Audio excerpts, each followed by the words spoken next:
Hello, welcome back to my channel. അപ്പോൾ ഇന്ന് ഉണ്ടാക്കുന്നത് ഒരു ഈസി ആയിട്ടുള്ളൊരു ബിരിയാണിയാണ്. ചിക്കൻ ബിരിയാണിയുടെ റെസിപ്പിയാണ്. അപ്പോൾ പെട്ടെന്ന് എല്ലാവർക്കും ഉണ്ടാക്കാൻ പറ്റുന്ന ഒരു ബിരിയാണിയാണ്. അപ്പോൾ അതെങ്ങനെ ഉണ്ടാക്കുമെന്ന് നോക്കാം. അതിന് ഞാൻ ചട്ടി അടുപ്പത്ത് വെച്ചിട്ടുണ്ട്. അതിലേക്ക് ആവശ്യത്തിന് വെളിച്ചെണ്ണ ഒഴിച്ച് കൊടുക്കുക. നിങ്ങൾക്ക് നെയ്യ് വേണമെങ്കിൽ ഒഴിച്ചെടുക്കാൻ. ഞാനിവിടെ വെളിച്ചെണ്ണയാണ് ചേർത്തിട്ടുള്ളത്. പിന്നെ അതിലേക്ക് ഒരു 5-6 സവാള ചെറുതായി അരിഞ്ഞ് പിന്നെ ആവശ്യത്തിന് ഉപ്പും ചേർത്ത് ഒന്ന് നന്നായി വഴറ്റിയെടുക്കുക. ഒരു ഗോൾഡൻ കളർ ആവുന്നത് വരെ ഒന്ന് വഴറ്റിയെടുക്കുക. സവാളയൊക്കെ ഇപ്പോൾ നല്ല കളർ മാറി വന്നിട്ടുണ്ട്. ആ ഒരു സമയത്ത് ഇഞ്ചി, വെളുത്തുള്ളി, 2-3 പച്ചമുളകും ചേർത്ത് ഒന്ന് ചതച്ചെടുക്കുക. അതൊന്ന് ഇതിലേക്ക് ചേർത്ത് കൊടുക്കുക. എന്നിട്ട് ആ പച്ചമുളകൊക്കെ ഒന്ന് മാറിയതിന് ശേഷം ഒരു 3-4 തക്കാളി അരിഞ്ഞതും കൂടി ചേർത്തൊന്ന് മൂടി വെച്ച് 2-3 മിനിറ്റ് വേവിച്ചെടുക്കുക. ഈ തക്കാളിയൊക്കെ ഒന്ന് വെന്തതിന് ശേഷം അതിലേക്കുള്ള പൊടികളൊക്കെ ഒന്ന് ചേർത്ത് കൊടുക്കുക. അതായത് 1 സ്പൂൺ മഞ്ഞൾപ്പൊടി, 1 സ്പൂൺ മല്ലിപ്പൊടി, പിന്നെ ഒരു 1.5 ടീസ്പൂൺ ഗരം മസാലപ്പൊടി എന്നിവയും കൂടി ചേർത്തൊന്ന് നന്നായി ഇളക്കി കൊടുക്കുക. 1 ടീസ്പൂൺ കുരുമുളക് പൊടിയും ചേർത്ത് കൊടുക്കുക. പിന്നെ ഒരു പിടി മല്ലിയിലയും 1 പിടി പുതിനയിലയും ചെറുതായി അരിഞ്ഞത് കൂടി ചേർത്ത് കൊടുക്കുക. പിന്നെ ഒരു 3/4 കപ്പോളം തൈര് ചേർത്ത് കൊടുത്ത് ഇളക്കി കൊടുക്കുക. 1 കിലോ ചിക്കനാണ് ഞാൻ ഇതിലേക്ക് എടുത്തിട്ടുള്ളത്. അതൊന്ന് കഴുകിയതിന് ശേഷം വെള്ളം വാർന്നതിന് ശേഷം ഇതിലേക്ക് ഇട്ടെടുത്ത് നന്നായി ഒന്ന് ഇളക്കി കൊടുക്കുക. ഇളക്കി കൊടുത്തതിന് ശേഷം ഒന്ന് മൂടി വെച്ച് ഒന്ന് ചെറിയ തീയിൽ വേവിച്ചെടുക്കുക. ഇനി ഇതിലേക്കുള്ള നെയ്ച്ചോറ് ഒന്ന് വേവിച്ചെടുക്കണം. അതിനായി ഞാനൊരു 1 കിലോ അരിയാണ് എടുത്തിട്ടുള്ളത്. അതൊന്ന് കഴുകി ഊറ്റി വെച്ചതാണിത്. പിന്നെ ഒരു പാത്രം അടുപ്പത്തേക്ക് വെച്ച് അതിലേക്ക് വെളിച്ചെണ്ണ ഒഴിച്ച് കൊടുക്കുക. പിന്നെ പട്ട, ഏലക്ക, ഗ്രാമ്പൂ, പിന്നെ ഒരു സവാള അരിഞ്ഞതും, പിന്നെ നിങ്ങളുടെ അടുത്ത് ബേ ലീഫ് ഉണ്ടെങ്കിൽ അതും ചേർക്കുക.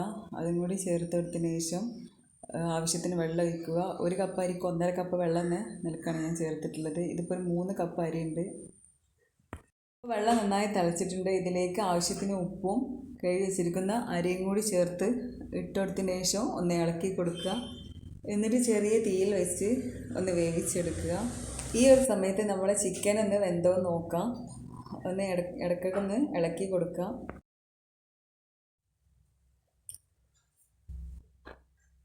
ഇതിപ്പോൾ റൈസൊക്കെ നന്നായി വെന്ത് വന്നിട്ടുണ്ട്. ഒരു 3/4 വേവ് ഇതായിട്ടുള്ളൂ. ബാക്കി നമ്മൾ ദമ്മിലിടുമ്പോൾ വേവും. അപ്പോൾ ഇനി നമുക്ക് ദമ്മിടാം. ഇത് എങ്ങനെയെന്ന് നോക്കാം.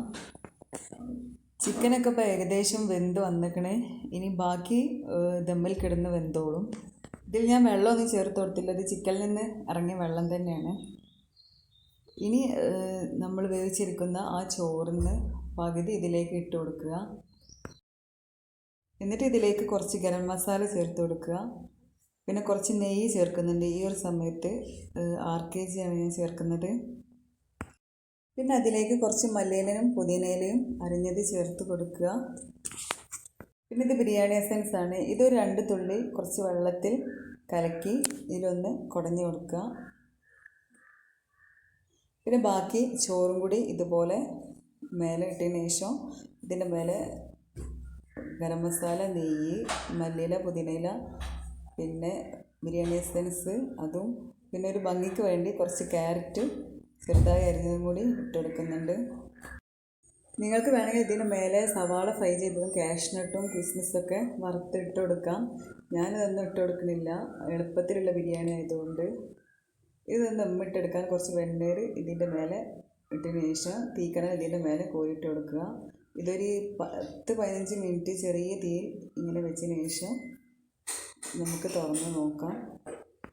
അപ്പോൾ ഇത്രയേ ഉള്ളൂ. ഇപ്പോൾ നല്ല നാടൻ ചിക്കൻ ബിരിയാണിയാണ്.